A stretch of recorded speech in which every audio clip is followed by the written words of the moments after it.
Bismillahirrahmanirrahim. Wa dzkur lan nutur sira Muhammad. Idz qala ing dalem nalikane matur sapa Ibrahim Nabi Ibrahim. Rabbi arini kaifa tuhyil mauta ing dawuh Rabbi arini kaifa tuhyil mauta. Rabbi duh pangeran ingsun arini kaula aturi meruhake panjenengan ing kula. Kaifa tuhyi hale kados pundi gesangake panjenengan al mauta ing wong kang mati. Qala ta'ala dawuh sapa Allah ta'ala lahu maring Nabi Ibrahim. Awalam tu'min ing dawa awalam tu'min apa ta ora iman sira bi kudrati kelawan kekuasaan ingsun halal ihya ing atase nguripake sa'alahu andangu sapa Allah ing Ibrahim ma ilmi sartane weruhe Allah bi imani kelawan iman Ibrahim bidzalika kelawan mengkon-mengkon ihya liyujibahu terapun yen to jawab sapa Ibrahim ing Allah bima kelawan perkara saala kang takon sapa Ibrahim.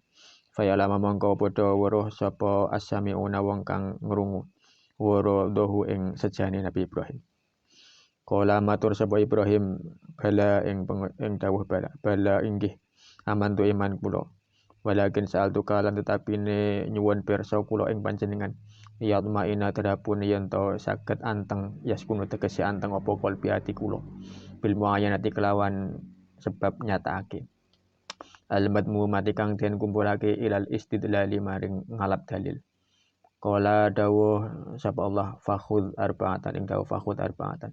Fakhudh mongko ngalap sira arba'atan ing papat minatairi saking manuk.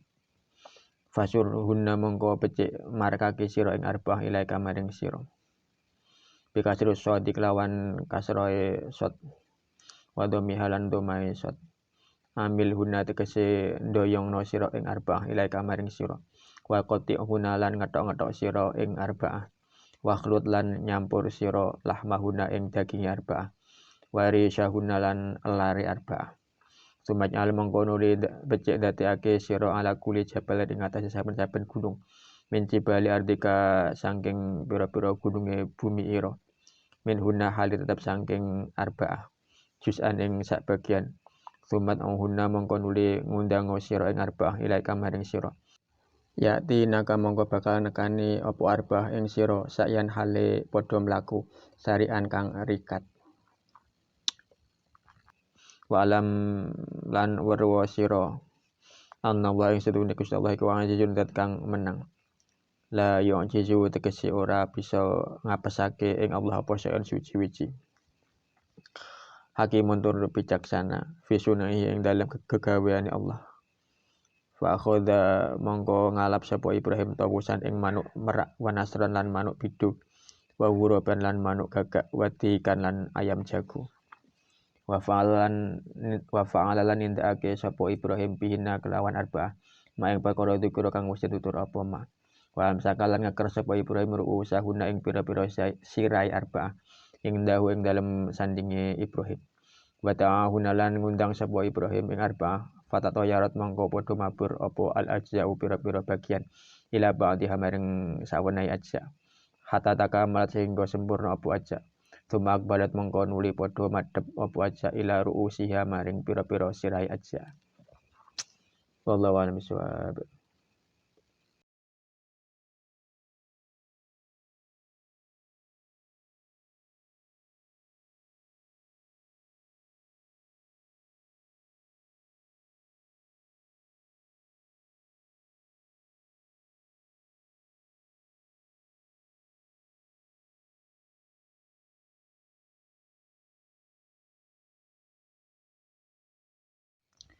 Bismillahirrahmanirrahim. Wa dzkur idz qala Ibrahimu Rabbi arini kaifa tuhyil mauta. Dan ingatlah ketika Ibrahim berkata, ya Tuhanku, perlihatkanlah kepadaku bagaimana engkau menghidupkan orang yang mati. Qala ta'ala lahu awalam tu'min bi qudrati al ihya'i. Allah Subhanahu wa taala berfirman kepadanya, apakah kamu tidak percaya akan kekuasaanku dalam menghidupkan kembali orang yang telah mati? Sa'alahu ma'ilmihi bi imanihi bidzalik liyujibahu bima sa'ala faya'lama as-sami'una wa radahu. Allah Subhanahu wa taala bertanya kepada Nabi Ibrahim. Padahal Allah Subhanahu wa taala sudah mengetahui bahwa Nabi Ibrahim sebenarnya telah beriman tentang hal itu. Tujuannya adalah agar Nabi Ibrahim memberikan jawaban, hingga para pendengar pun mengerti maksud dari pertanyaan Nabi Ibrahim itu. Qala bala amantu walakin sa'altuka liyatma'inna yaskuna qalbi bil mu'ayanati al-madmunati ilal istidlal. Nabi Ibrahim menjawab, saya percaya. Akan tetapi saya tanyakan agar tenang dan tentram hatiku, dengan cara melihat secara langsung yang digabungkan pada pengambilan dalil. Artinya pada dasarnya Nabi Ibrahim sudah beriman pada kekuasaan Allah dalam menghidupkan kembali orang yang telah mati. Namun iman Nabi Ibrahim itu masih sebatas iman yang berdasarkan dalil. Nah, Nabi Ibrahim ingin meningkatkan keimanannya dari iman yang karena dalil menjadi iman yang karena melihat secara langsung. Di mana ketika iman karena dalil digabung dengan iman karena melihat langsung akan menjadi iman yang sempurna. Qala fakhudh arba'atan minat tayri fasurhunna ilaik. Maka Allah pun berfirman, kalau begitu ambillah 4 ekor burung, lalu jinakkanlah olehmu. Bikasur syadi wa dhammiha, dengan shad yang berharokat kasrah, dan sebagian qiraah yang lain membaca dengan didhammah shadnya. Yang memakai kasrah adalah qiraahnya Imam Hamzah dan Khalaf, sedangkan imam yang lain membaca dengan dhammah. Amilhunna ilaika wa qaddi'hunna wa akhlud lahmahunna wa risahunna. Artinya, kumpulkanlah burung-burung itu di dekatmu dan jinakkanlah. Lalu sembelih dan cincanglah hingga daging dan bulunya bercampur baur. Tsumma ij'al ala kulli jabalin min jibali ardika minhunna juz'an. Kemudian letakkanlah di setiap bukit yang ada di negerimu sebagian darinya. Artinya Nabi Ibrahim diperintahkan agar 4 burung yang telah ia cincang-cincang dan telah ia aduk menjadi satu itu dibagi menjadi beberapa bagian, dan tiap bagian ditaruh di satu bukit hingga daging dan bulu itu terpencar di beberapa bukit yang ada di negerinya. Tsumma da'uhunna ilaik ya'tinaka sa'yan sari'an. Setelah itu panggillah mereka kepadamu, niscaya mereka akan mendatangimu dengan cepat atau dengan segera. Wa'alam annallaha aziz, dan ketahuilah bahwa Allah Maha Tangguh. La yu'jizuhu syai'un, tidak ada sesuatu pun yang bisa melemahkan atau mengalahkannya. Artinya segala sesuatu yang Allah kehendaki pasti terjadi tanpa ada yang bisa menghalanginya. Hakimun fi syun'ihi, lagi maha bijaksana dalam perbuatannya. Fa akhadha tawusan wa nisran wa ghuraban wa tikan. Maka Nabi Ibrahim mengambil burung merak, burung elang, burung gagak, dan ayam jantan, masing-masing 1 ekor. Wa fa'ala bihinna ma dzukira wa amsaka ru'usahunna indahu.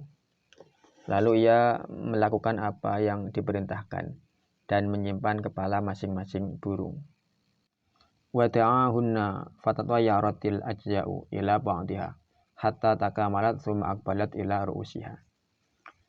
Kemudian dipanggilnya burung-burung itu hingga berterbangan potongan-potongan burung itu dan saling menyatu antara satu bagian dengan bagian yang lainnya hingga utuh kembali, lalu menuju ke kepalanya masing-masing.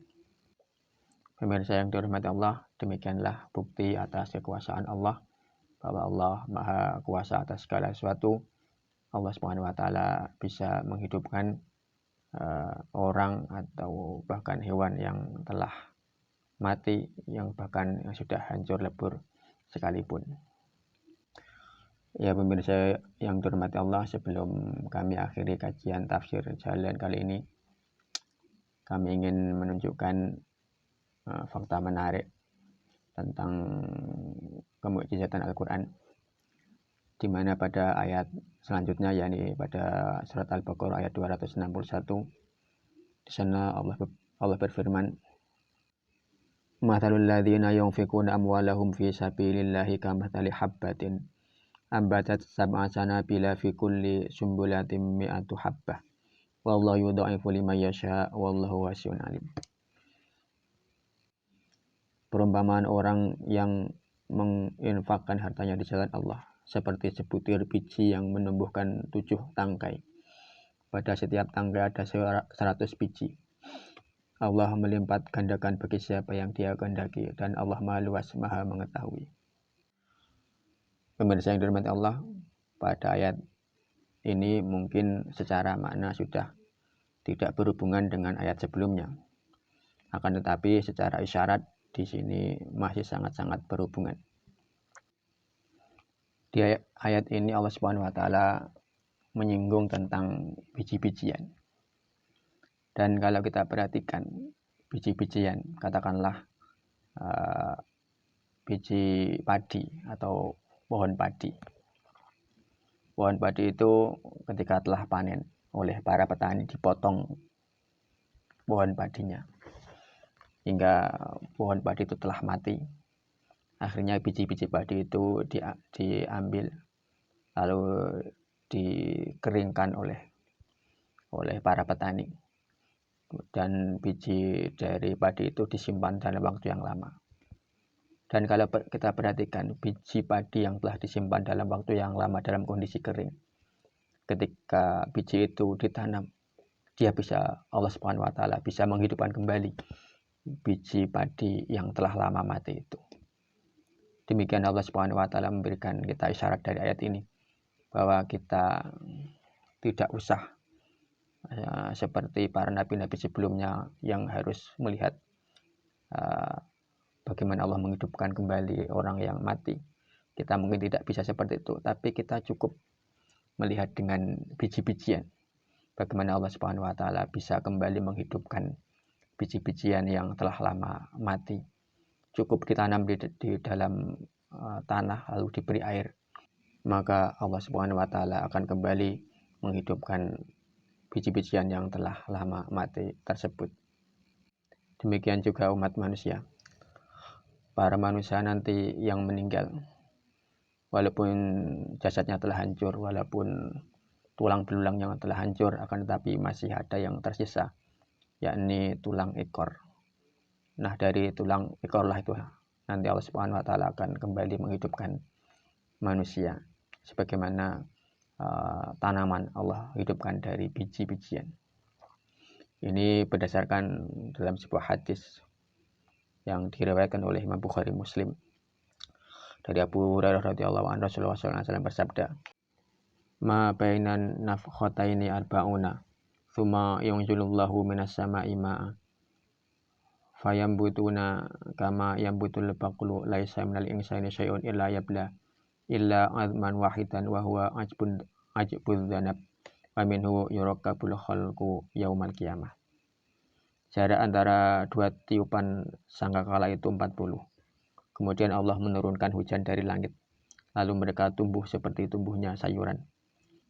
Semua bagian manusia akan hancur kecuali satu tulang, yaitu tulang ekor. Dari tulang ekor itulah manusia diciptakan pada hari kiamat. Ya pemirsa, demikian tafsir jalan kali ini, mudah-mudahan memberikan manfaat yang sebesar-besarnya fid dunya wa dunya wal akhirah. Ja'alana wa iyyakum minal ladzina yashfa'u lahum wa yurabbihim Rasulullah sallallahu alaihi wasallam syafa'atan wa tarbiyatan khasyatan fid dunya.